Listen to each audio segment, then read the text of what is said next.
Hello, it's Don here from Operation Alpha with tip number 9, I think, out of 30.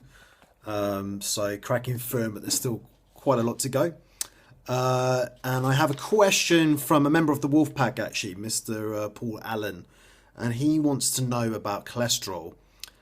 His question is, in order to lower bad cholesterol, that's the, I always get confused with this, LDL cholesterol, not the HDL. So you get your total cholesterol, and then from that you've got your LDL and HDL breakdown, in case you didn't know that. And it's the LDL cholesterol, which is the bad one that you're generally looking to lower. Anyway, so the question is, can you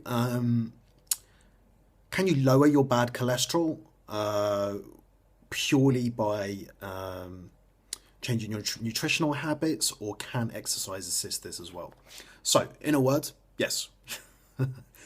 The best way to optimize and lower your bad cholesterol levels is, generally speaking, through fat loss, through weight loss. And particularly so men over the age of 35 are particularly prone and famed to having unfavorable cholesterol levels.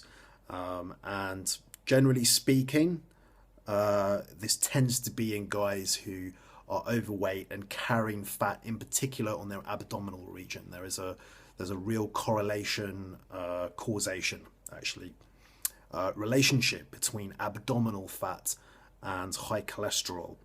So if you can look in the mirror, if you have bad cholesterol readings and you look in the mirror and you've got a paunch, you've got, there's some timber there that needs to be, that perhaps shouldn't be there. It's not really a mystery. That's your answer right there. It's like, if you focus on getting rid of that, there's I'm not a doctor, but the science is pretty clear on this.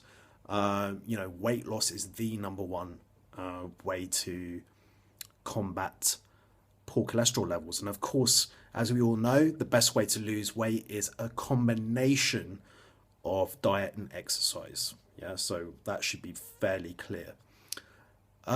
So aside from that, just to sort of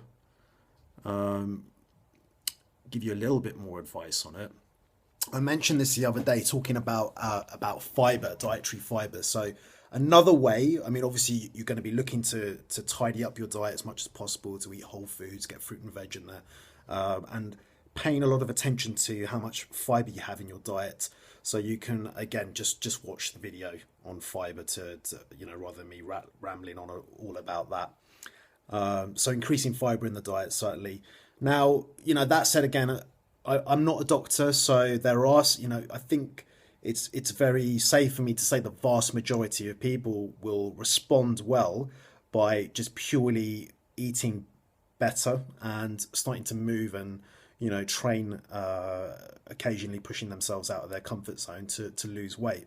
However, there are a small percentage of people for who this will not be the case, and they may need to go on medication or even go on some supplementation, and that would be obviously in the realm of the doctor.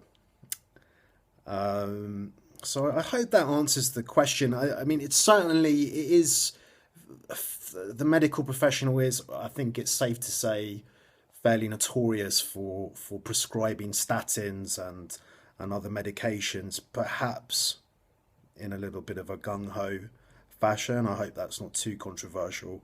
So, where I'm not saying that statins are not a good idea for many people, they certainly are. I think, again, it's one of these issues where if you cover the basics first, it's like, if you're looking in the mirror and you've got a significant amount of abdominal fat there, well, there's your answer. Why not make a real concerted effort to focus on that before you turn to the drugs, or certainly hopefully get to a stage where if you are on medication you can come off it. Okay, so I hope that answers the question. I hope it's useful. As ever, you can ask more about this subject by commenting below or sending me a private message, and please do keep the questions coming in. Cheers!